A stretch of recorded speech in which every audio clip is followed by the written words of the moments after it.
In the city of Los Angeles, a bunch of police officers are in the middle of a violent gunfight against 4 robbers who are holding up a bank in Lincoln Heights.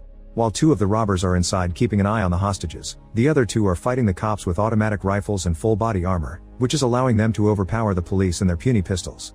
Thankfully, a SWAT unit soon arrives.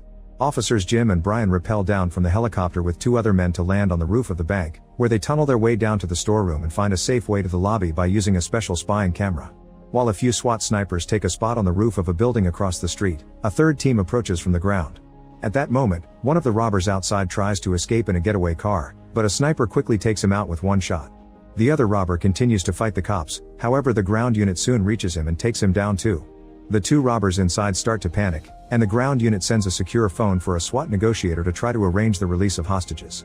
While the negotiator deals with the robbers, Lieutenant Velasquez calls his team inside the bank to ask them to wait, but Brian ignores the order. He drops into the storeroom, and while Jim has no choice but to follow him, Brian sneaks into the back of the main lobby to get in a good position to shoot down the robbers. Velasquez keeps calling him but all the calls are ignored. Getting more nervous by the second, one of the robbers grabs a woman and aims his gun, ready to kill her. Seeing this, Brian shoots the robber through the woman's shoulder, killing the guy but also wounding the woman in the process. Jim takes out the last robber, finally putting an end to this.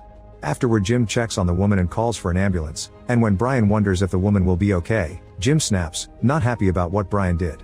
Later at the precinct, Captain Fuller is furious at Jim and Brian for disobeying orders, especially since the wounded woman will sue them for negligence. Fuller fires them from the SWAT division, but Velasquez cuts in and asks him to at least keep them on the team so they can eventually get a chance to get their jobs back.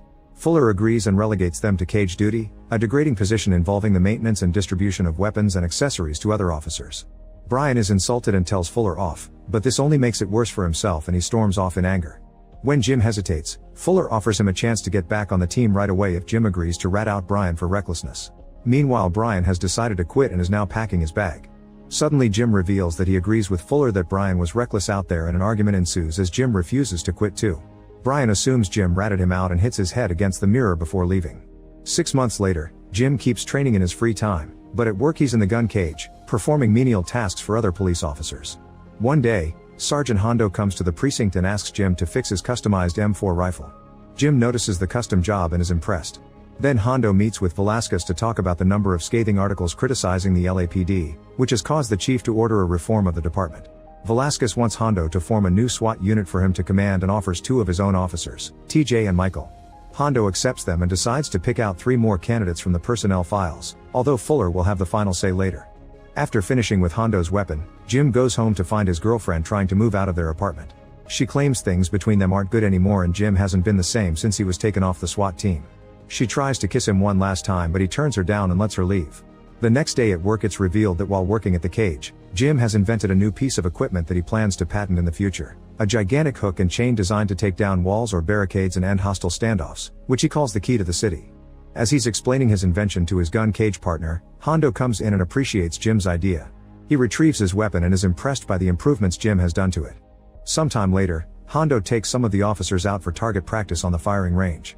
TJ manages to outshoot Hondo, who bets $200 that Jim can beat TJ. Accepting the challenge, TJ faces off against Jim, who ends up victorious to everyone's surprise except Hondo's.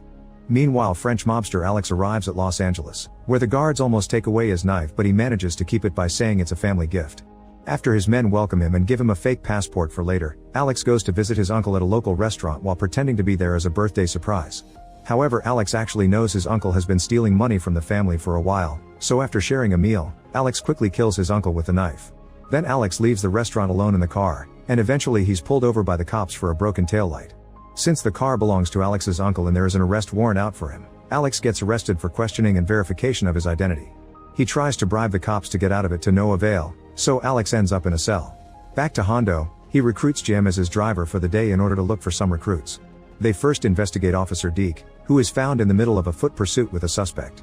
As those two run through the streets, Hondo and Jim decide to join the chase, running for a few blocks until they manage to bring down the suspect. This angers Deke because he wanted to do it alone, however he calms down when Hondo invites him to join the team. Then they visit another candidate who makes a bad first impression on Hondo by being a vegetarian, too polite, and too much of a stickler to last long in Hondo's unit. Next they move on to a Metro police officer named Chris, who has apparently applied and qualified several times for SWAT but keeps getting turned down because of several misconduct grievances from suspects filed with Internal Affairs. They hear Chris is at the local ER and find his partner keeping watch over a thug with multiple bruises on his face, which were a gift from Chris. Hondo goes looking for the officer and discovers Chris is a woman, because Chris is short for Christina. This makes Hondo realize that Fuller probably kept Chris off the SWAT roster because of her gender, and the misconduct complaints were an excuse, especially when Chris tells Hondo that most of the charges against her came from resisting violent male perps that couldn't deal with the fact that they were manhandled by a woman. Hondo likes her right away and offers her a position on his team.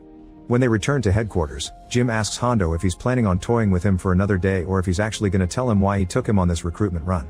Hondo asks Jim if he wants to be on the team, and when Jim hesitates because he knows Fuller won't approve, Hondo asks if Jim gave up Brian.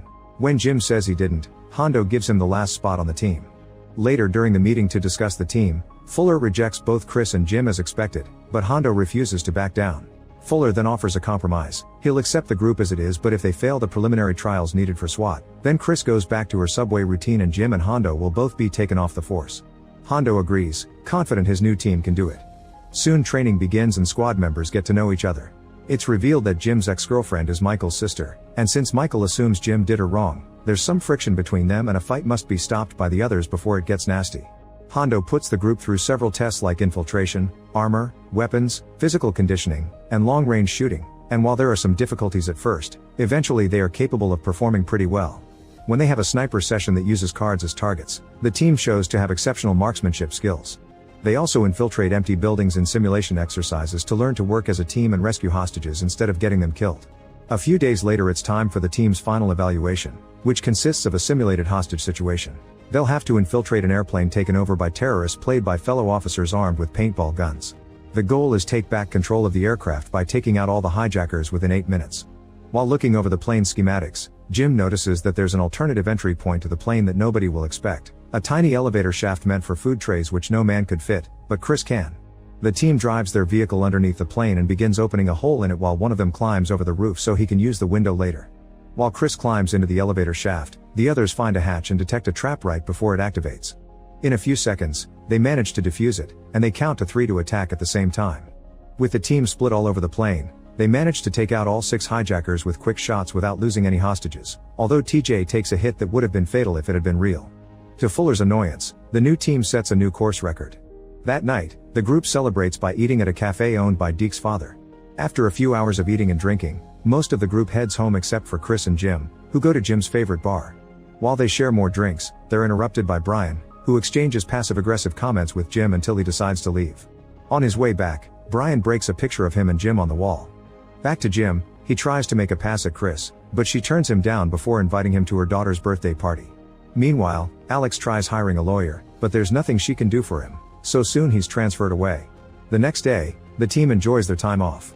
TJ goes on a date, Hondo and Velasquez go golfing, Deke spends the day with his kids, Michael stays home with his wife, and Jim goes to Chris's daughter's birthday party, where he entertains all the kids with a water rifle. However, everyone gets their fun interrupted when they get an emergency call. There's a Polish hostage situation, where a man has barricaded himself in his house and is randomly firing a shotgun out the window. The man claims to have wired all the entrances with explosives, and while nobody believes that, Velasquez refuses to take the chance. Jim volunteers his key to the city invention, which they use to tear down the back wall of the house and neutralize the suspect, ending the standoff in seconds. Later at the sheriff's department, a deputy discovers some details about Alex's true identity. This information is sent to Velasquez, who asks Hondo's unit to intercept and escort the prison bus carrying Alex. Meanwhile, Alex's gang has also learned about the transfer, so 2 men disguise themselves as cops and use a stolen police car to pull the bus over.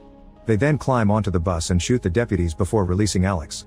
When they're about to drive off, Hondo's team arrives and blocks the street, but the criminals respond by firing, so a shootout ensues.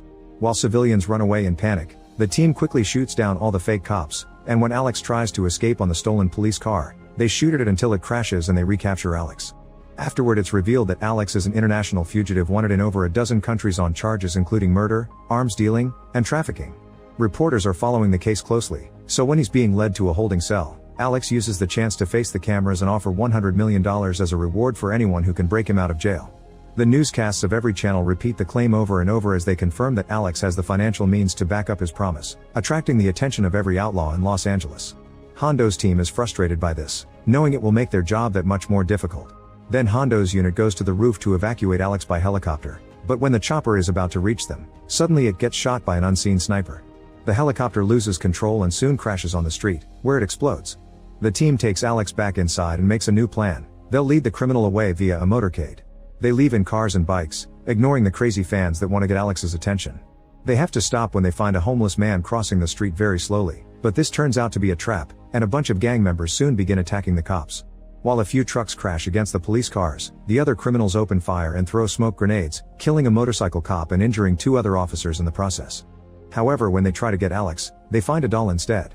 It turns out the vehicles were a decoy, and Alex is being led down a private access area underground into unmarked cars parked several blocks away from the headquarters while Velasquez keeps watch from the sky. For a few miles, Hondo's plan goes well, although Alex keeps insulting them and offering them money. When they cross the second checkpoint, TJ suddenly stops the car and points his gun at his own team, having decided to accept Alex's offer.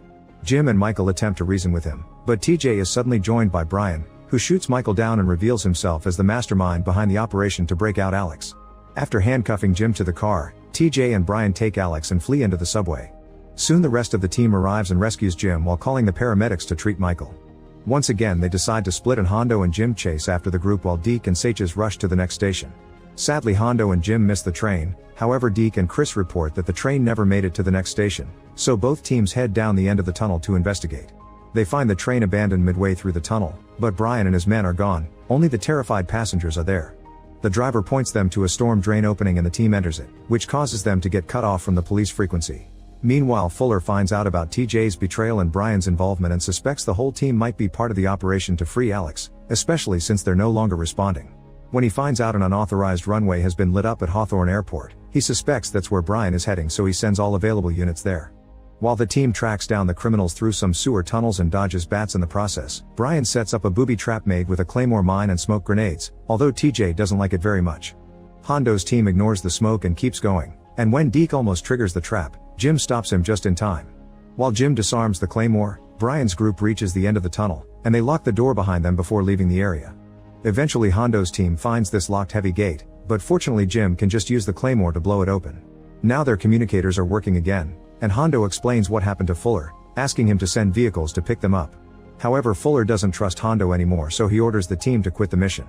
Hondo ignores the order and his team ends up taking over a passing limo.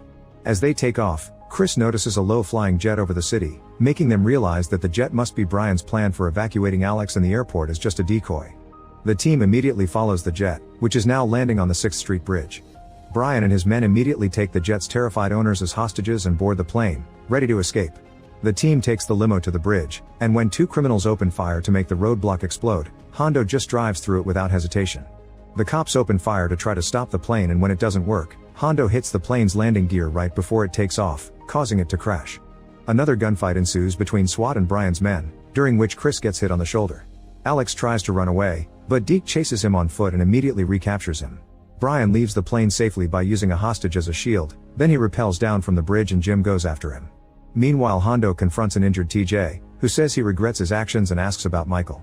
After Hondo confirms that Michael is expected to recover from his injuries, TJ pulls out his gun and self-deletes.